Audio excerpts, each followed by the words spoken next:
Hey, welcome back, friends. If you want to join the friends, go ahead and hit that subscribe button down below. Today, I'm going to be talking about the Enchanted Bakriminel Bolts and what all their effects are. I do want to mention that this is before the update actually happens, so if there's any bugs or anything that isn't working as intended, this is just going to be the intended results of all these bolts because I'm doing this before the update. So let's go ahead and start out with the basics of what the Enchanted Bakriminel Bolts are. Basically, you start out with a Bakriminel Bolt, and you put a bolt tip on it, and then you enchant it. It makes it into a tier 99 range requirement with tier 95 damage. Now, the best crossbow right now is actually only tier 90. With Solid coming out, it will be tier 92.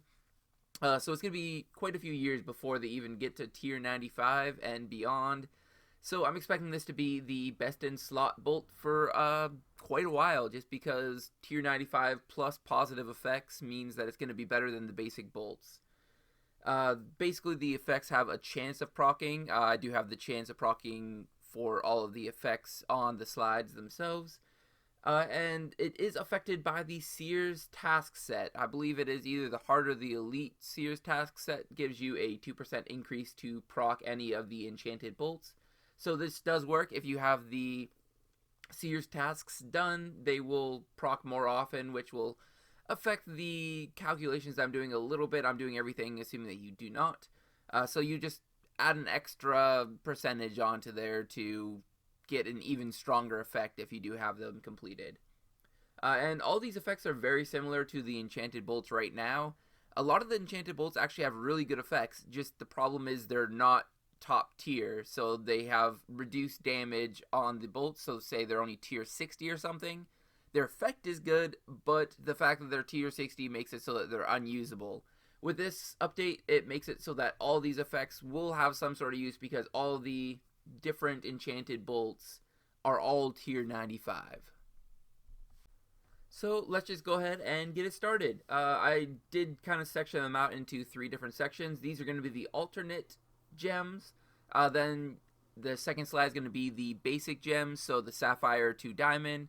And then the third slide is going to be the top tier gems. It's going to be dragonstone, onyx, and hydrix. So let's go ahead and just start out with the basic kind of alternate gem bolt tips. First one is going to be opal. Basically, the opal's effect, it gives you a 10% increase in your damage for a 5% chance of proccing. If you do the math out, it ends up with a 0.5% DPS increase. It doesn't seem that good. It's kind of a low amount, but opal is the least costly, so depending on the price of Bakriminel Bolts, this may be a good option.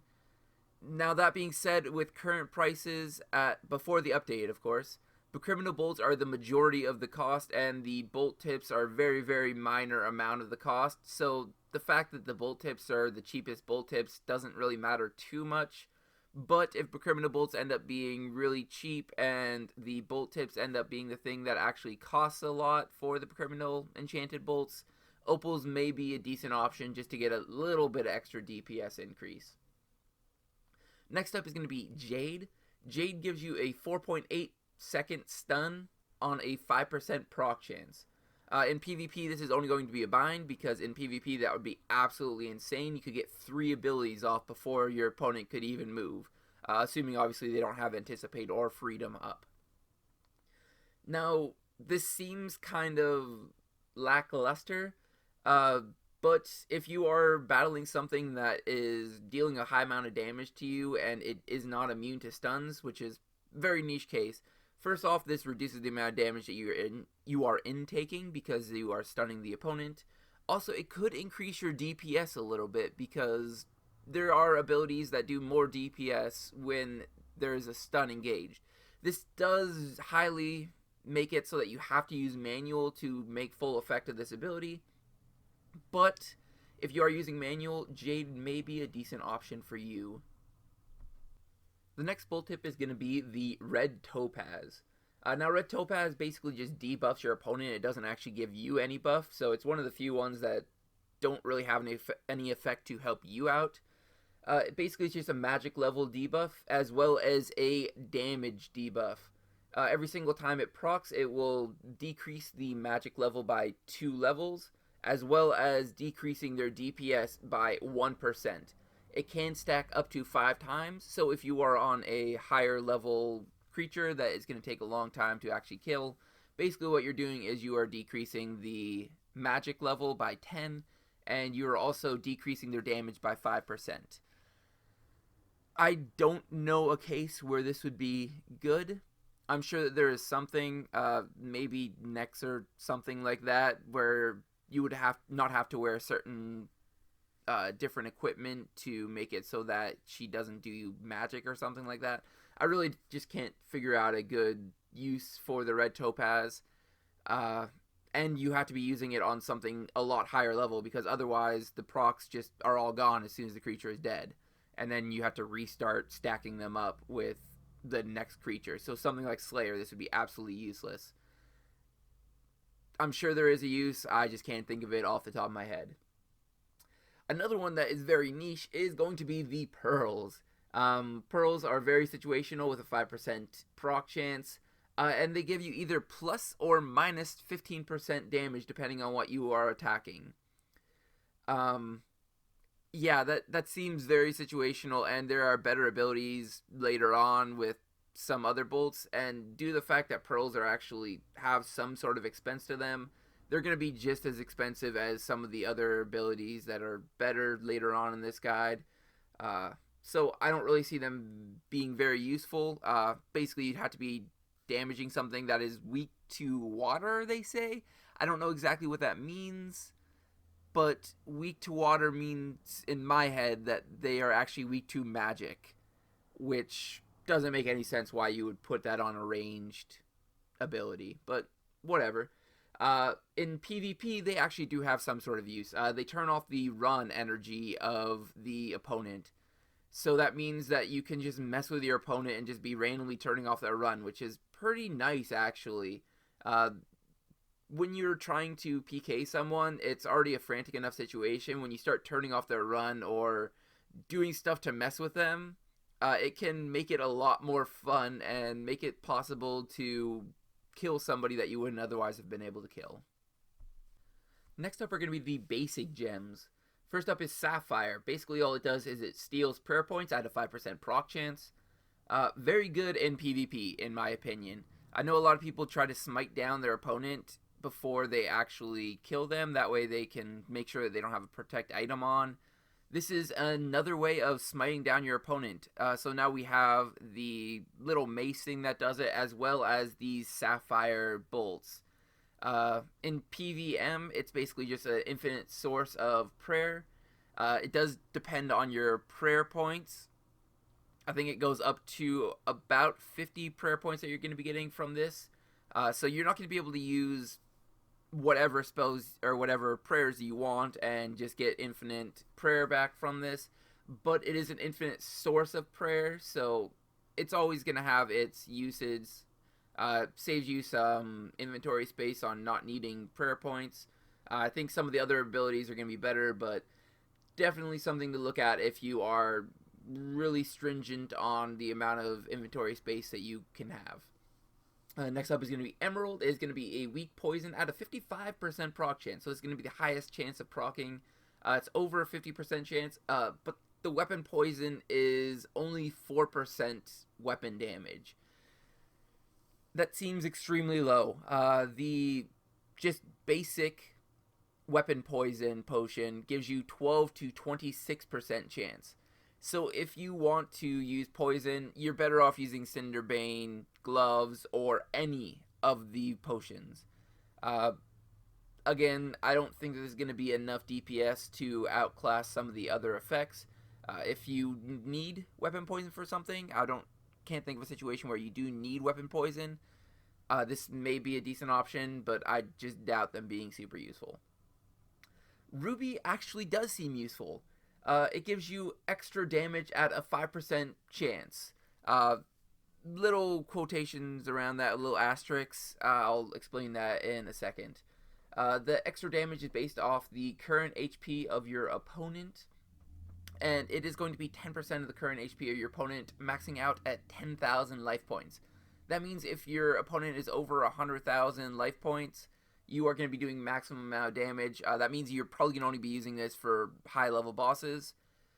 But it does decrease the amount of times that it procs if they are over 1 million life points. Anything over 1 million life points is going to be a 4% chance of proccing, down to a 1% chance of proccing at 4 million life points. So I'm not sure anything that has that much health. I'm sure there are things that have ludicrous amounts of health, and I'm just not thinking about it, like the boss, the demon flash mob boss. I know that has like 5 million health or something insane like that. So it is going to be only a 1% chance of proccing when they're that high of health. I don't think that actually fluctuates depending on their current health. I think it's just based on their max health. So it could be only a 1% chance of proccing. So you're going to need something in between 100,000 and 1 million life points for the maximum effect. I think up to 2 million life points might be okay. But you are going to be getting a lot of extra damage every single time this procs. The offside of it is that it actually does deal damage to you. I think it's 10% of your current HP as well. So on average, you're probably going to be taking about 600 to 700 damage from this for an extra 10,000 DPS. Very, very good. It's going to do a lot of extra DPS, which means that your opponent's not going to be able to deal as much damage to you. So I think it's worth taking that little bit extra damage. And last but not least on this slide is going to be the Diamond Bolt tips. They're going to be doing a 15% increase to your damage at a 10% proc. That means 1.5% DPS increase. Very, very good. Diamond Bolt tips are very cheap as well. So it's not going to be barely any more cost than the Opal Bolt tips. And you are actually going to be getting an extra 1% increase in your DPS.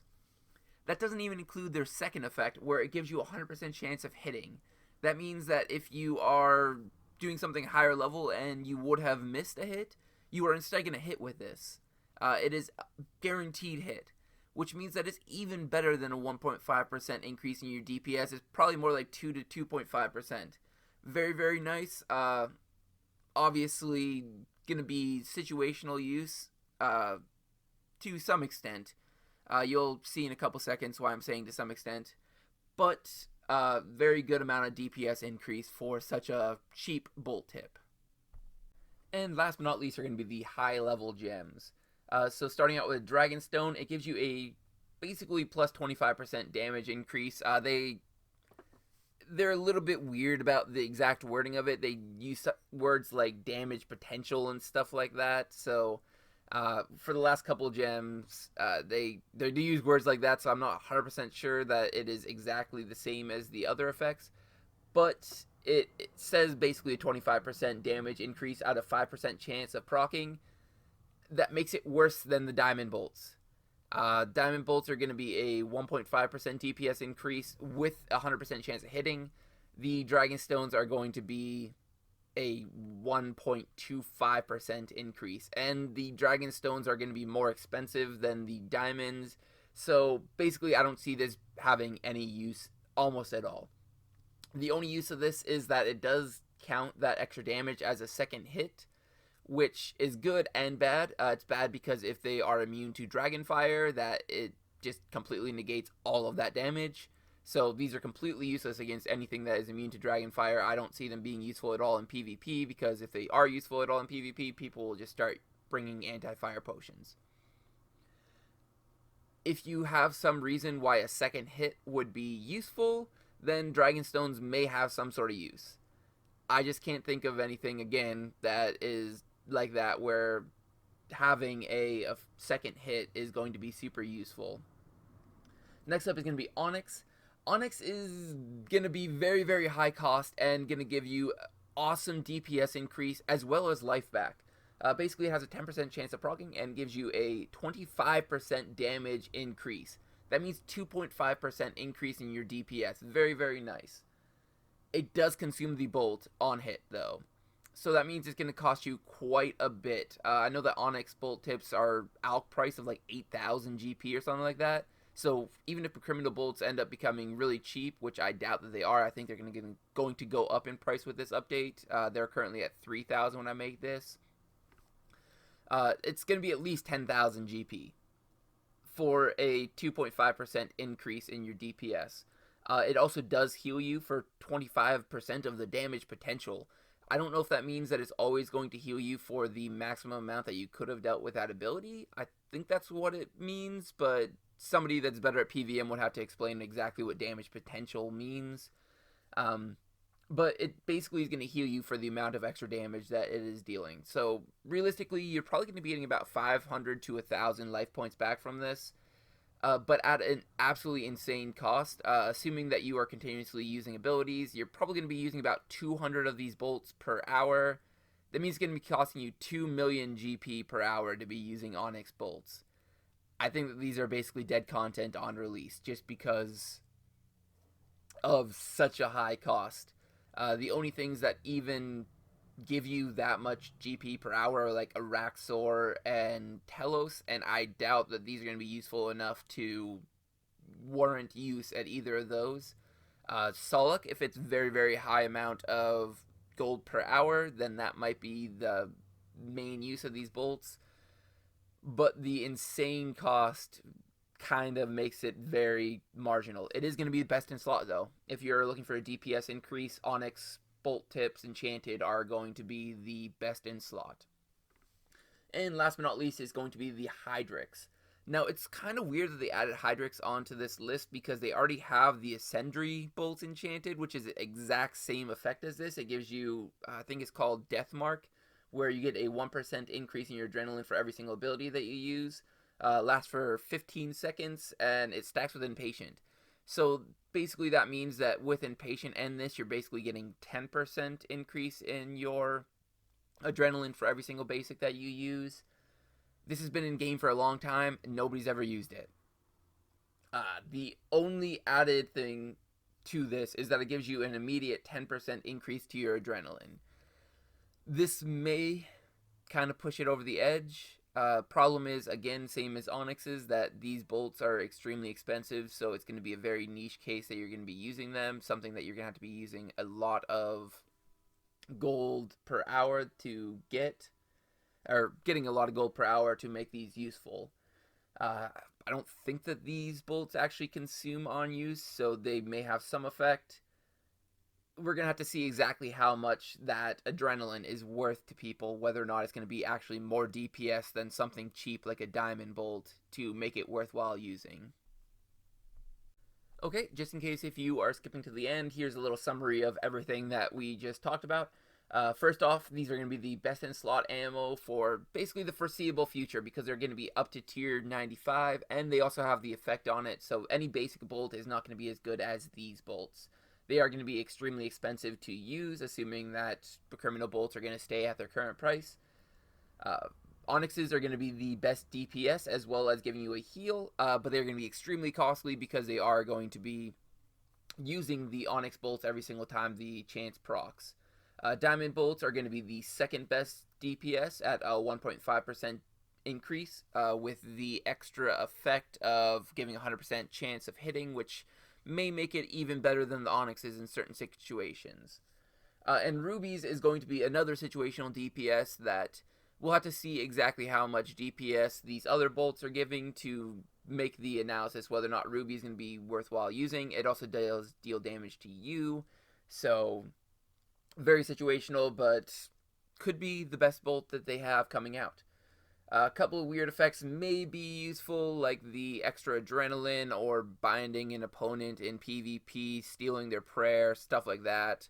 I just don't see them being super useful all the time, so you'll have to find those little niche cases that they are useful in, and remember that these exist, because you can turn off people's run.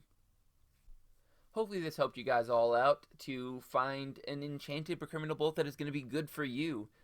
This is going to be basically a high-level content, so hopefully you guys all enjoy. If you do, I'd love it if you subscribe to my channel so you can see all my upcoming updates. I do plan on testing all these bolts out to make sure that there's no bugs with any of them. I have been buying up some of the supplies so that I don't get supply blocked where I can't get any of these bolt tips or something like that. So don't worry, I already have enough supplies to make sure that I can make that video for you guys. Also, I love it if you hit that like button down below if this is video that you enjoyed. And also leave a comment saying which one you plan on using. I personally plan on using the diamond bolts for my everyday purposes, assuming that they aren't consuming every single time you use them, which I doubt that they are. With ruby switches, that's going to be my two kind of bolts that I think are going to be the best.